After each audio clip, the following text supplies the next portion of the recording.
Hello guys, Gayatri विद्या मंदिर सांचौर के YouTube channel पे आपका पुनः स्वागत है। लास्ट वीडियो लेक्चर में हमने लेंस की क्षमता के बारे में और पतले लेंसों के संयोजन के बारे में डिस्कस किया था। मैंने 3 सिचुएशन आपको दी थी एज एन असाइनमेंट, तो आशा करता हूँ आपने वो कर ली होगी और की है तो उसको मेरे टेलीग्राम चैनल पे पोस्ट कर दीजिएगा। और अगर अभी तक आपने मेरे टेलीग्राम ग्रुप को ज्वाइन नहीं किया है तो नीचे डिस्क्रिप्शन बॉक्स में दिए गए लिंक पे जाके उससे जुड़िए ताकि जल्दी से आप अपना फेयर काम शुरू कर सकते हैं। ठीक है, देखिए आज के सेशन में हम one of the most important topic के बारे में डिस्कस करेंगे जो कि है प्रिज्म से प्रकाश का अपवर्तन। देखिए ये topic exam point of view से भी बहुत इंपॉर्टेंट है क्योंकि बोर्ड एग्जाम्स में डायरेक्टली इससे क्वेश्चन पूछ लिया जाता है, सीधे डेरिवेशन आता है और न्यूमेरिकल क्वेश्चन भी इससे काफ़ी पूछे जाते हैं। तो ये सेशन जो है वो हमारा इंपॉर्टेंट रहेगा काफ़ी। ठीक है, तो हम डिस्कस करते हैं प्रिज्म के बारे में। देखिए प्रिज्म बेसिकली क्या होता है और हमारे सिलेबस में प्रिज्म से रिलेटेड क्या क्या दे रखा है। ठीक है, तो प्रिज्म एक ऐसा पारदर्शी माध्यम है जिसमें 3 तो आयताकार और 2 त्रिभुजाकार सतह होती है। कुछ इस प्रकार की सतह हम मान सकते हैं।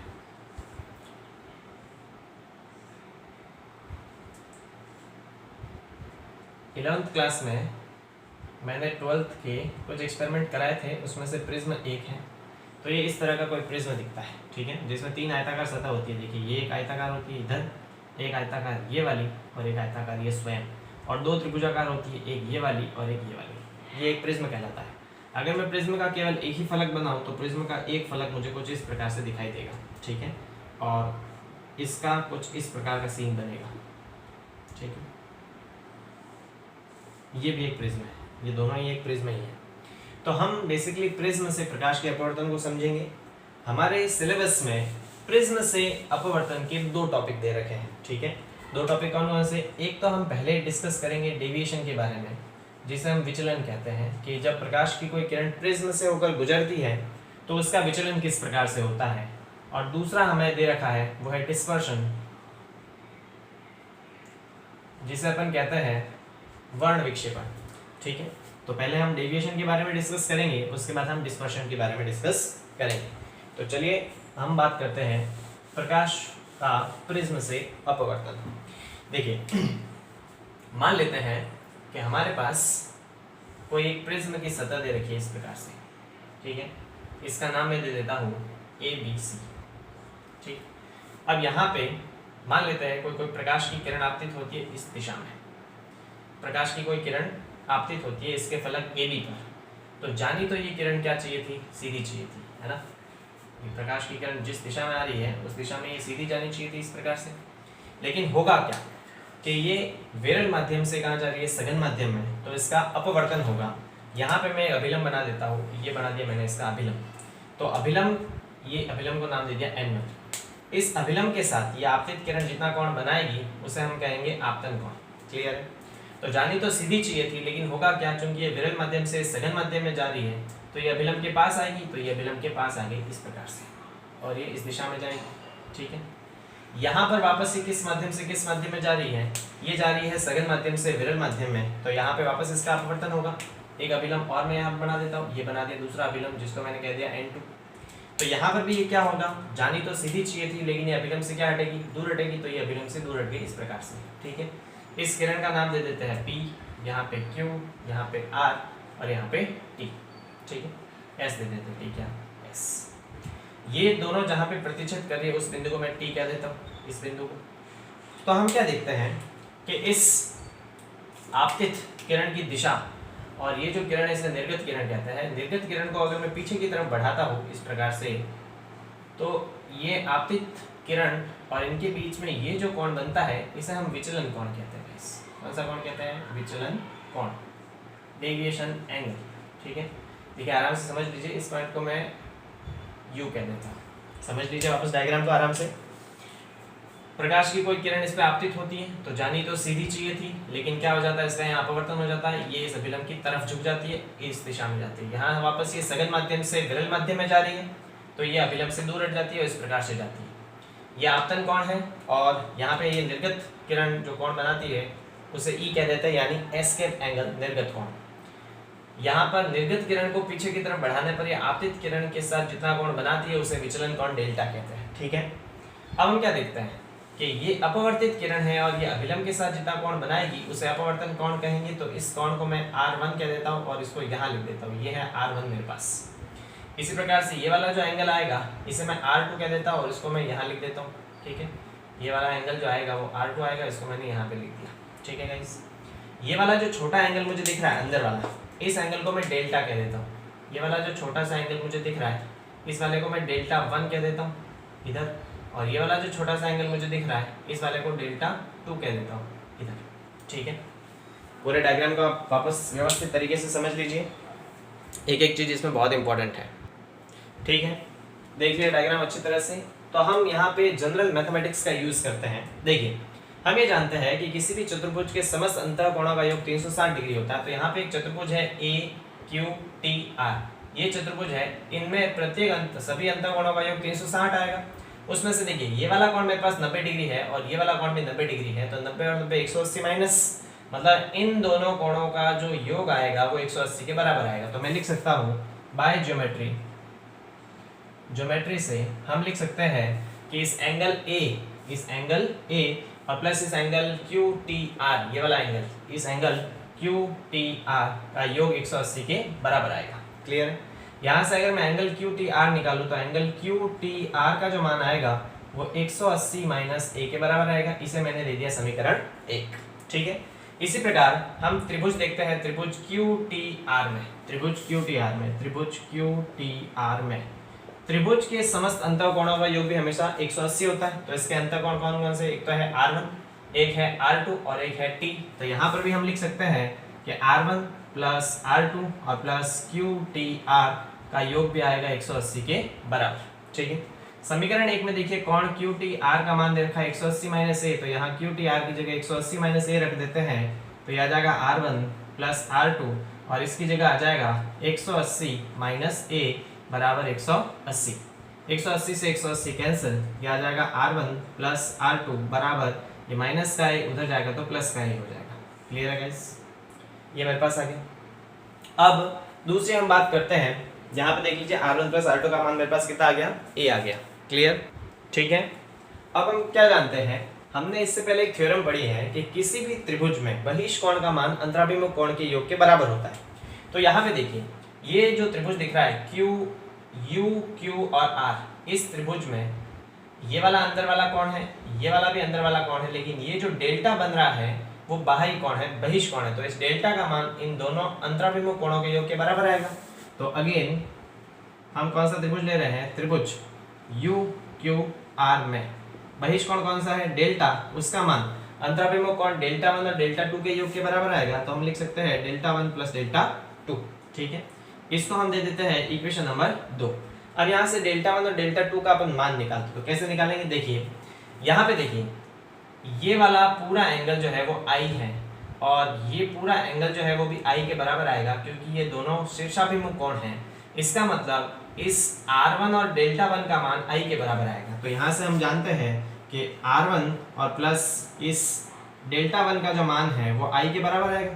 तो यहाँ से अगर मैं डेल्टा 1 का मान निकालूं तो वो क्या आ जाएगा, I माइनस R1, ये मेरे पास डेल्टा 1 आ जाएगा। सिमिलरली यहाँ पे देखिए ये है पूरा एंगल E, तो इस पूरे एंगल E का मान इस पूरे एंगल के बराबर आएगा और इस पूरे एंगल की वैल्यू किसके बराबर है, डेल्टा 2 और R2 के बराबर, यानी डेल्टा 2 और R2 का मान E के बराबर आएगा। तो हम यहाँ से लिख सकते हैं सिमिलरली कि डेल्टा 2 प्लस R2 का जो मान है वो E के बराबर आएगा। तो यहाँ से डेल्टा 2 का मान किसके बराबर आ जाएगा, E माइनस R2 के बराबर आ जाएगा। क्लियर? तो यहाँ डेल्टा 1 और डेल्टा 2 का मान वापस किस में रख देते हैं, समीकरण 2 में। तो हम क्या रखते हैं, मान रख देते हैं, मान रखने पर मेरे पास क्या वैल्यू आ जाएगी, delta is equal to, delta 1 की जगह तो आ जाएगा मेरे पास I माइनस R1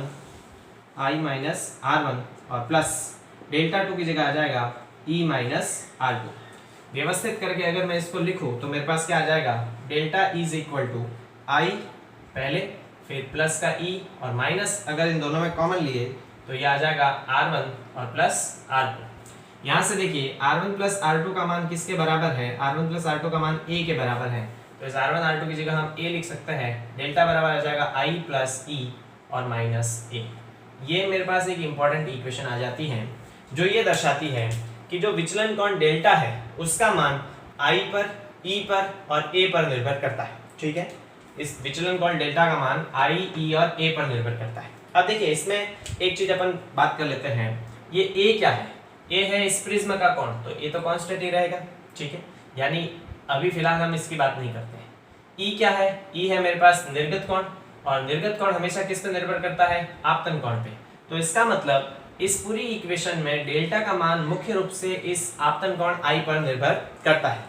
ठीक है, तो हम क्या करते हैं, हम एक एक्सपेरिमेंट करते हैं। इस एक्सपेरिमेंट में हम आई और इस डेल्टा के बीच में एक ग्राफ ड्रॉ करते हैं। ठीक है, जब हम इस आई और ई के बीच में, आई और इस डेल्टा के बीच में ग्राफ ड्रॉ करते हैं तो हमें ग्राफ कुछ इस प्रकार से मिलता है। ये जो हम ग्राफ ड्रॉ कर रहे हैं ये हाइपोथेटिकल या फिर थ्योरेटिकल नहीं है, इसका हम प्रैक्टिकल करेंगे। और 11th वाले जो ये वीडियो देख रहे हैं उनको ये प्रैक्टिकल में करवा भी चुका हूँ। ठीक है, तो हम क्या देखते हैं, जब इस आई और इस डेल्टा के बीच में हम ग्राफ बनाते हैं, यानी विचलन कोण डेल्टा और आपतन कोण आई के बीच में ग्राफ बनाते हैं, तो हमें ग्राफ कुछ इस प्रकार से प्राप्त होता है। ठीक है, जिनको मैंने ये प्रैक्टिकल करवाया है उनको पता होगा कि ग्राफ इसी प्रकार से आता है। इस ग्राफ से हमें क्या पता चलता है? इस ग्राफ से हमें ये पता चलता है कि इस विचलन कोण के प्रत्येक मान के लिए आपतन कोण की दो वैल्यू है। कैसे? मान लेते हैं मैं ये विचलन कोण लेता हूँ, यहाँ पर ये कोई विचलन कोण ले लिया मैंने डेल्टा। ठीक है, तो इस डेल्टा के लिए यहाँ पे आई के कितने मान आएंगे मेरे पास? एक तो यहाँ पे आ जाएगा I1 और एक मान मेरे पास यहाँ पे आ जाएगा जो क्या है I2। तो इसका मतलब प्रत्येक विचलन कोण के लिए आपतन कोण की मेरे पास दो वैल्यू आएगी, लेकिन केवल एक कंडीशन ऐसी आएगी ये वाली, जहां पर आपतन कोण के मान एक ही मान के लिए, मतलब विचलन कोण के मान के लिए आपतन कोण की एक ही मान आएगा। और इस स्थिति में हमेशा ही आई का मान इस निर्गत कोण ई के बराबर आएगा। जिनको मैंने ये प्रैक्टिकल कराया है उनको मैंने ये ग्राफ बताया भी था। हमारे पास एक ही सिचुएशन ऐसी आएगी जिन्हें हम न्यूनतम विचलन की स्थिति कहते हैं, और न्यूनतम विचलन की स्थिति में इस आई का मान ई के बराबर आएगा। क्लियर है? ग्राफ से ये पता चलता है कि जैसे जैसे अपन आपतन कोण का मान पहले बढ़ाते हैं वैसे वैसे विचलन कोण का मान घटता है। एक कंडीशन ऐसी आती है जहां पे विचलन कोण न्यूनतम होता है, उसके बाद अगर आई का मान वापस अपन बढ़ाते हैं तो विचलन कोण का मान वापस धीरे धीरे बढ़ने लगता है। तो न्यूनतम विचलन की स्थिति में, यानी जब विचलन कोण का मान न्यूनतम होगा उस स्थिति में आपतन कोण का मान निर्गत कोण के क्या आता है? बराबर। तो ग्राफ से हमें क्या पता चलता है? ग्राफ से हमें ये पता चलता है कि जब डेल्टा का मान डेल्टा m के बराबर होता है, यानी जब विचलन कोण का मान न्यूनतम विचलन के बराबर होता है, उस स्थिति में i का मान जो है वो e के बराबर आएगा, मतलब इस आपतन कोण का मान निर्गत कोण के बराबर आएगा। और अगर आपतन कोण का मान निर्गत कोण के बराबर है तो इस r1 का जो मान है वो इस r2 के मान के क्या आएगा? बराबर, यानी r1 का मान r2 के बराबर आएगा। और इसे मैं r लिख देता हूँ, क्या लिख देता हूँ? r। तो ये तीनों सिचुएशन हम वापस पुट कर देते हैं। कहाँ पे? देखिए, यानी इस इक्वेशन में देखिए r1 की जगह हम क्या पुट कर सकते हैं? r, r2 की जगह भी क्या पुट कर सकते हैं? r। तो r प्लस r क्या आ जाएगा? देन मेरे पास यहाँ पे r प्लस r आ जाएगा 2r, यानी 2r सीधे लिख देता हूँ मैं, 2r बराबर a। तो यहाँ से r बराबर क्या आ जाएगा? a/2। इसे दे दिया मैंने इक्वेशन नंबर 4। सिमिलरली इस इक्वेशन में हम डेल्टा की जगह क्या पुट करेंगे? Delta m। अगेन हम यहाँ पे डेल्टा की जगह क्या पुट कर सकते हैं? Delta m is equal to, I की जगह तो आई ही है और ई की जगह भी हम क्या पुट कर सकते हैं? आई और माइनस ए। आई प्लस आई क्या हो जाएगा?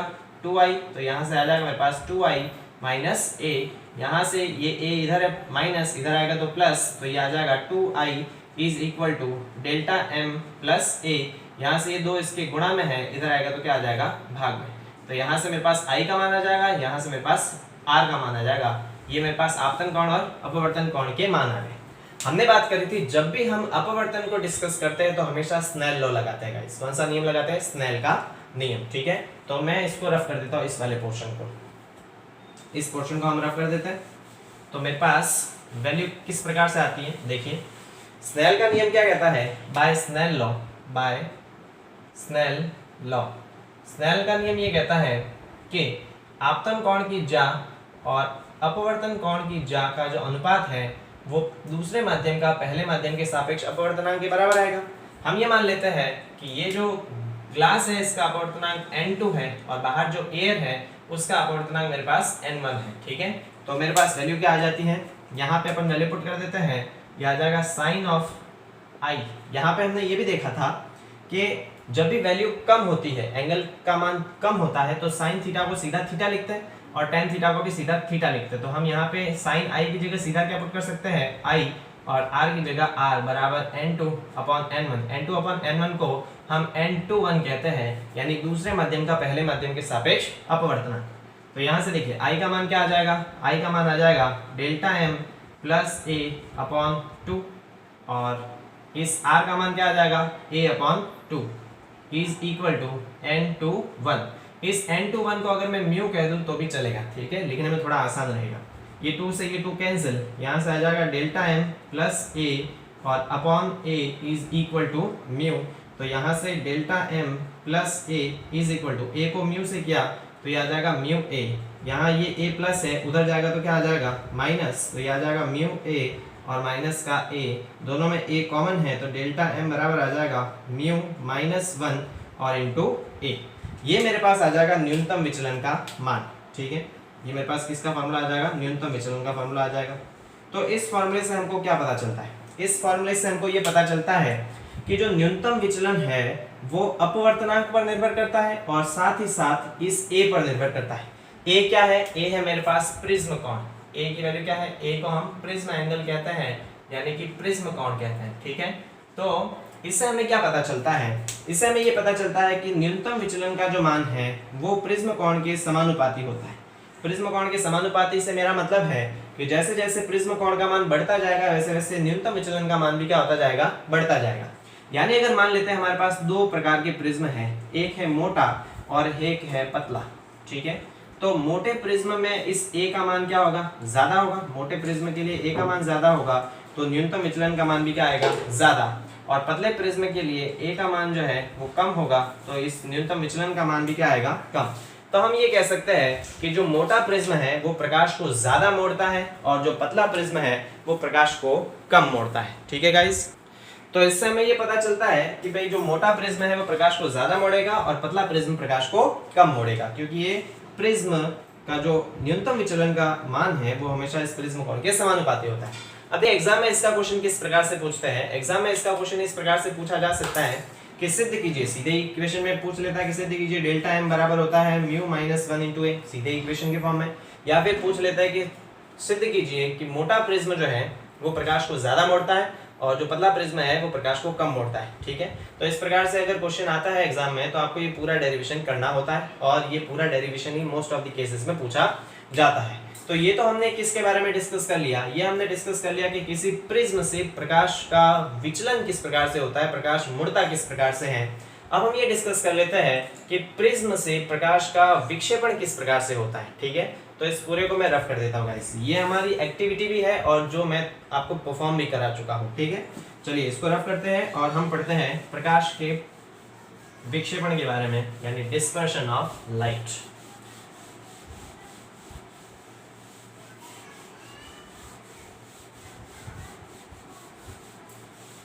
तो दूसरा जो हमारा प्रिज्म का टॉपिक है वो है dispersion of light, dispersion of light, यानी इसे हम वर्ण विक्षेपण भी कहते हैं गाइस, ठीक है, वर्ण विक्षेपण। देखिए वर्ण विक्षेपण बेसिकली होता क्या है, हम ये जानते हैं कि जो प्रिज्म है उसमें जब प्रकाश को अपन डालते हैं तो वो विचलित हो जाता है, मतलब उसका अपवर्तन हो जाता है, मुड़ जाता है। अगर प्रकाश श्वेत प्रकार का है, मतलब व्हाइट लाइट है, तो किसी व्हाइट लाइट को जब अपन प्रिज्म पर आपतित कराते हैं, गिराते हैं, तो ये अपने 7 अवयवी रंगों में टूट जाता है, ठीक है।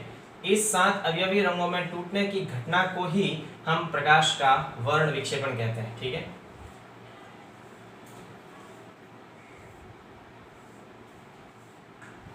ये जो घटना है इसे ही हम प्रकाश का वर्ण विक्षेपण कहते हैं। यानी जब भी किसी श्वेत प्रकाश को किसी प्रिज्म से गुजारा जाता है तो ये अपने 7 अवयवी रंगों में टूट जाता है। अब 7 अवयवी रंग कौन कौन से होते हैं गाइस, आप सबने पढ़ रखा है, वो होता है विबग्योर, ठीक है। सबसे कम विचलन जो होता है वो रेड का होता है, सबसे ज्यादा जो है वो वायलेट का होता है। तो ये होता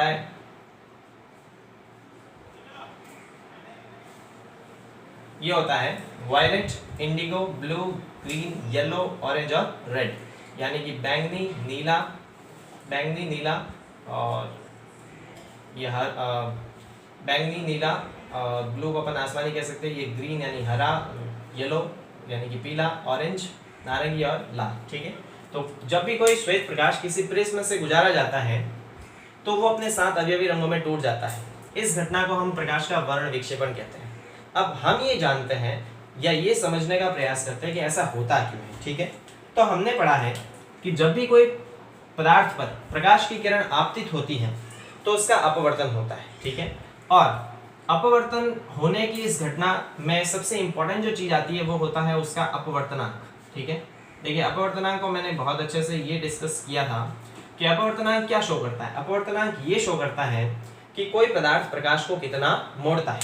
अगर किसी भी पदार्थ का अपवर्तनांक किसी प्रकाश के लिए ज्यादा है, मतलब वो पदार्थ जो है वो प्रकाश को ज्यादा मोड़ेगा, और अगर किसी पदार्थ का अपवर्तनांक किसी प्रकाश के लिए कम है तो वो पदार्थ उस प्रकाश को कम मोड़ेगा। ठीक है, अब ये जो अपवर्तनांक है वो सभी प्रकार के रंगों के लिए एक समान नहीं होता है। अपवर्तनांक जो है वो निर्भर करता है, वो किस पे निर्भर करता है, वो निर्भर करता है तरंग दैर्ध्य पर। किस पे निर्भर करता है, तरंग दैर्ध्य पर, यानी कि लैम्डा पर डिपेंड करता है। हम कह सकते हैं कि अपवर्तनांक जो है वो तरंग दैर्ध्य के समानुपाती होता है। समझिए कैसे, अगर तरंग दैर्ध्य जो है तरंग दैर्ध्य के समानुपाती क्या व्युत्क्रमानुपाती होता है। ठीक है, तो तरंग दैर्ध्य पर निर्भर करता है, वो तरंग दैर्ध्य के व्युत्क्रमानुपाती होता है। यानी कि अगर तरंग दैर्ध्य का मान हमारे पास ज्यादा हुआ, किसी भी प्रकाश की तरंग दैर्ध्य ज्यादा हुई तो उसके लिए पदार्थ का अपवर्तनांक क्या होगा, कम होगा। और अपवर्तनांक बेसिकली क्या दर्शाता है, अपवर्तनांक दर्शाता है हमें विचलन के बारे में। अगर अपवर्तनांक ज्यादा है तो वो प्रकाश को ज्यादा मोड़ेगा, मतलब विचलन कोण का मान भी क्या आएगा, ज्यादा। ठीक है, तो इस घटना को हम थोड़ा समझ लेते हैं। हम ये जानते हैं कि यहाँ हमारे पास जो 7 अवयवी रंग होते हैं उसमें जो लाल रंग है उसकी तरंग दैर्ध्य जो है वो सबसे ज्यादा होती है, और जो बैंगनी रंग है उसकी तरंग दैर्ध्य जो है वो सबसे कम होती है। बैंगनी रंग जो है उसकी तरंग दैर्ध्य सबसे कम होती है। तो हम क्या समझते हैं, हम ये जानते हैं कि चूंकि लाल रंग की तरंग दैर्ध्य सबसे ज्यादा है, इसका मतलब इस प्रिज्म का अपवर्तनांक लाल रंग के लिए जो है वो कम होगा, क्योंकि लाल रंग की तरंग दैर्ध्य जो है वो सबसे ज्यादा होती है। तो इसलिए प्रिज्म का लाल रंग के लिए जो अपवर्तनांक होगा वो सबसे कम होगा, और अगर अपवर्तनांक सबसे कम होगा तो लाल रंग का जो विचलन कोण आएगा वो भी क्या आएगा, सबसे कम। इसी प्रकार बैंगनी रंग जो है उसकी तरंग दैर्ध्य सबसे कम होती है, तो बैंगनी रंग के लिए इस प्रिज्म का जो अपवर्तनांक आएगा वो सबसे क्या आएगा, ज्यादा आएगा, और अगर अपवर्तनांक ज्यादा आएगा तो बैंगनी रंग का विचलन भी क्या होगा, सबसे ज्यादा। तो चूंकि किसी भी पदार्थ का अलग अलग तरंग दैर्ध्य के लिए अपवर्तनांक का मान अलग अलग होता है, मतलब अलग अलग प्रकार की तरंग दैर्ध्यों को वो अलग अलग तरीके से विचलित करेगा, और इस अलग अलग तरीके से विचलित करने के कारण ही जब ये श्वेत प्रकाश इस प्रिज्म से गुजरता है तो चूंकि लाल रंग का जो विचलन है वो सबसे कम होता है। यहाँ पर हम ये देखते हैं कि लाल रंग जो है उसका विचलन कोण अगर देखें तो लाल रंग का विचलन कोण मैं मान लेता हूँ डेल्टा आर, जो कि सबसे कम है। और अगर मैं बैंगनी रंग के विचलन कोण की बात करूँ यहाँ से लेके यहाँ तक, तो बैंगनी रंग का विचलन कोण जो है वो सबसे क्या है, ज्यादा। तो सभी का जो विचलन है कोण अलग अलग होने के कारण सभी एक दूसरे से अलग अलग हो जाते हैं, टूट जाते हैं, और इसी कारण हमें ये वर्ण विक्षेपण की घटना दिखाई देती है। ठीक है, तो वर्ण विक्षेपण का मुख्य कारण है कि अलग अलग पदार्थों का अलग अलग तरंग दैर्ध्य के लिए अपवर्तनांक अलग अलग होता है, जिससे वो रंग आपस में टूट जाते हैं। ठीक, तो हम यहाँ पे ये देखें, हमने अभी इक्वेशन पढ़ी है कि किसी भी प्रिज्म के लिए जो विचलन कोण है वो क्या होता है, वो होता है μ-1 और इंटू ए, μ-1 इंटू ए होती है। ठीक है, तो हम यहाँ पे अगर लाल रंग की बात करें तो लाल रंग के लिए किस प्रकार से आ जाएगा, लाल रंग के लिए मेरे पास आ जाएगा, ये आ जाएगा डेल्टा आर बराबर, लाल रंग के लिए अपवर्तनांक क्या, μr-1 और इंटू ए, इसे दे दिया इक्वेशन फर्स्ट। इसी तरह से बैंगनी रंग की बात करें तो वो क्या आ जाएगा, डेल्टा बी बराबर, बैंगनी रंग के लिए अपवर्तनांक μb-1 इंटू ए, इसे दे दिया इक्वेशन सेकंड। ठीक है, अब आप देखिए यहाँ ये है पूरा डेल्टा वी और ये है डेल्टा आर, तो डेल्टा वी में से अगर डेल्टा आर को घटाओ तो मेरे पास ये वाली वैल्यू बचेगी, और इसे मैं थीटा कहता हूँ, यानी कोणीय विक्षेपण कहते हैं इसे। ठीक है, तो कोणीय विक्षेपण जो आएगा मेरे पास, कोणीय विक्षेपण उसे हम थीटा से डिनोट करते हैं, वो क्या आता है, delta we minus delta R. तो कोणीय विक्षेपण थीटा बराबर, या तो हम लिख सकते हैं delta we minus delta R, और डेल्टा वी की वैल्यू मेरे पास कितनी दे रखी है, ये दे रखी है μv-1 इंटू ए, और माइनस डेल्टा आर की वैल्यू कितनी दे रखी है, ये है μr-1 इंटू ए, दोनों में ए मेरे पास क्या आ जाएगा, कॉमन, तो ये आ जाएगा μv-1 माइनस म्यू आर और माइनस माइनस प्लस 1, ठीक है। प्लस 1 से माइनस 1 कैंसिल, तो थीटा बराबर आ जाएगा mu b minus mu r और इंटू ए। इसे हम कहते हैं इसका कोणीय विक्षेपण, ठीक है। कोणीय विक्षेपण ये दर्शाता है कि हमें ये जो रंगों की चौड़ाई प्राप्त हो रही है वो कितनी प्राप्त हो रही है। तो कोणीय विक्षेपण सीधे तौर पे ये दर्शाता है कि किसी प्रिज्म से जब प्रकाश विक्षेपित होता है तो जो रंगों की चौड़ाई प्राप्त होती है, बैंड प्राप्त होता है, उस बैंड की चौड़ाई कितनी है, उसे हम कोणीय विक्षेपण कहते हैं। तो ये हमने बात कर ली प्रकाश के वर्ण विक्षेपण के बारे में, ठीक है। इंपॉर्टेंट बात इसमें ये ध्यान रखने वाली है कि विचलन कोण अपवर्तनांक पर निर्भर करता है और अपवर्तनांक तरंगदैर्ध्य पर निर्भर करता है। लाल रंग की तरंगदैर्ध्य ज्यादा है इसलिए उसका अपवर्तनांक कम होगा और विचलन भी कम होगा, देख लो कम है। और बैंगनी रंग की तरंगदैर्ध्य कम है इसलिए इसके लिए अपवर्तनांक ज्यादा होगा, अपवर्तनांक ज्यादा इसलिए विचलन भी क्या होगा, ज्यादा, ठीक है। और विचलन का फॉर्मूला इस तरह से दिया जाता है जो अपन ने डिराइव किया था, लाल रंग के लिए ये, बैंगनी रंग के लिए ये, और इसमें से अगर इसको घटाए तो ये दर्शाता है कि वो कितनी चौड़ाई प्राप्त हमें होगी, ठीक है। अब इससे आगे जो है वो हम इन जो न्यूमेरिकल क्वेश्चन डिस्कस करेंगे, जो हमने ये वाला फॉर्मूला पढ़ा है उस पे, और जो कोणीय विक्षेपण के और लाल रंग के बैंगनी रंग के जो हमने विक्षेपण ये जो देखे हैं उस पे हम न्यूमेरिकल क्वेश्चन डिस्कस करेंगे और उसके बारे में हम बात करेंगे हमारे अगले वीडियो में। तो मिलते हैं अगले वीडियो में। Thank you so much guys.